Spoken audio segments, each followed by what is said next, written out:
Our lives begin to end the day we became silent about the things that matter.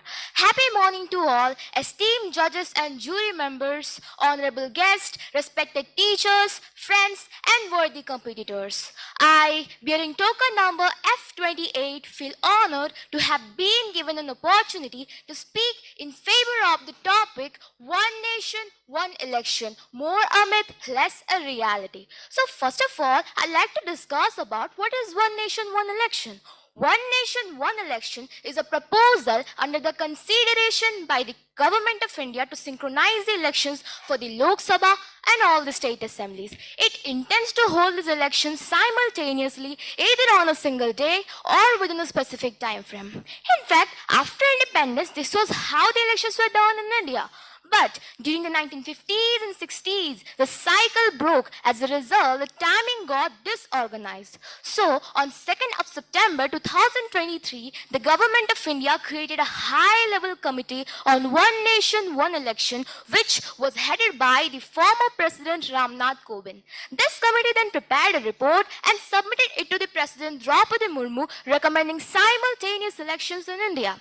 But where is the reality? Today also many elections are being held in our country within every few months. Can we call this as simultaneous elections?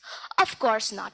Even Prime Minister Modi has also said that one nation, one election is not just an issue of deliberation, but the need of the nation. Sometimes it feels as if it is only a myth and nothing else. Well, we all must opt for one nation, one election because of its various advantages, which I like to discuss about. The first advantage is reduced electoral expenditure, as holding elections frequently leads to significant burden on the government leads a significant financial burden on the government. The simultaneous elections can reduce this. The second advantage is enhanced voter participation, as fewer elections leads to more number of participation by the voters because of the decreased frequency of voting. The third advantage is enhanced policy focus, as the government can focus more on governance and policy making rather than being constantly preoccupied by the electoral campaigns. The next advantage is optimizing the burden on the security forces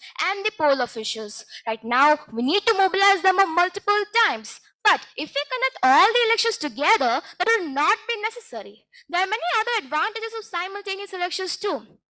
Countries like South Africa, Germany, Japan, even the United States